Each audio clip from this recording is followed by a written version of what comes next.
Comment programmer le pliage avec le contrôleur DLM DA66S? Ceci est le nouveau contrôleur DLM DA66S.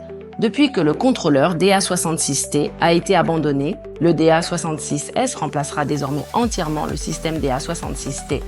Commençons maintenant à expliquer le DA66S. Cliquez sur Produit, puis cliquez sur Nouveau. Il existe deux méthodes de programmation. La première est la programmation graphique. La seconde est la programmation par données. Tout d'abord, sélectionnez la programmation graphique. Nommez le produit ADH01. Ici, vous pouvez ajouter une description client par exemple, indiquer que ce produit est destiné au client ABC. Saisissez une épaisseur de tôle de 1,2 mm. C'est ici que vous sélectionnez matériaux. Acier, aluminium, zinc, acier inoxydable. Ceci est la longueur de pliage. Par exemple, la longueur de la tôle est de 1500 mm.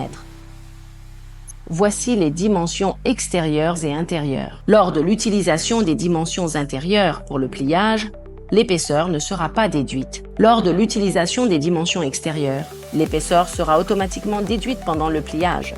Voici quelques applications de calcul toutes activées par défaut. Vous pouvez maintenant éditer le dessin. Par exemple, saisissez la longueur 100 mm, pliez vers le haut, saisir 30 mm, plier vers la gauche, et enfin, saisir 15 mm.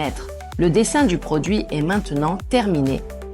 L'étape suivante consiste à sélectionner l'outillage.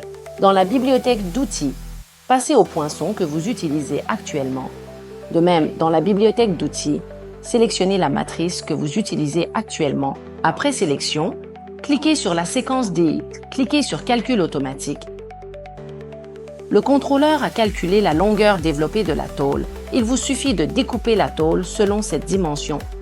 Vous pouvez maintenant simuler le processus de pliage. Le pliage est correct. Cliquez sur Programme pour commencer la programmation.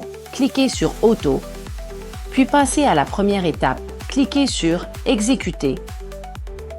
Commencez le pliage. Appuyez sur la pédale. Premier pli. Deuxième pli.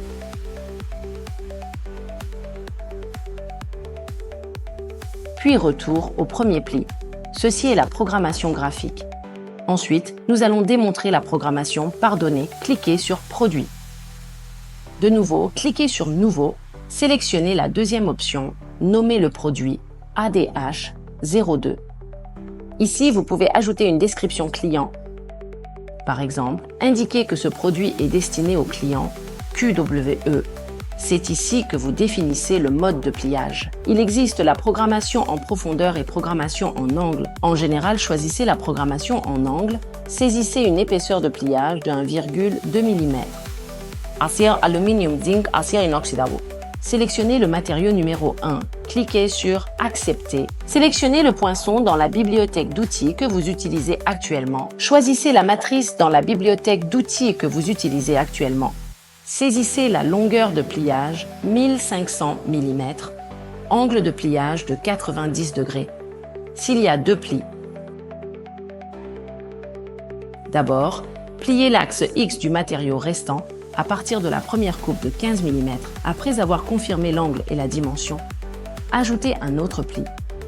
Le deuxième pli est maintenant créé. Ceci est le premier pli et ceci est le deuxième pli. Le deuxième pli sera par défaut une copie des données du premier pli. Vous pouvez modifier le deuxième pli à 30 mm.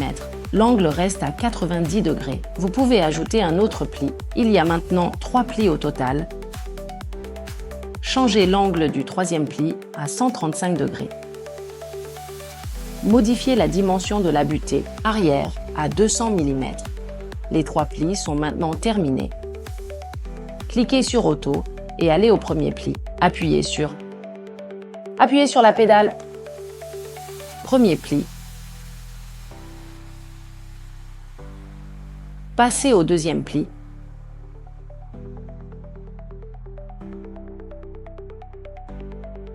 Passez au troisième pli. Après avoir terminé les 3 plis, il reviendra au premier pli.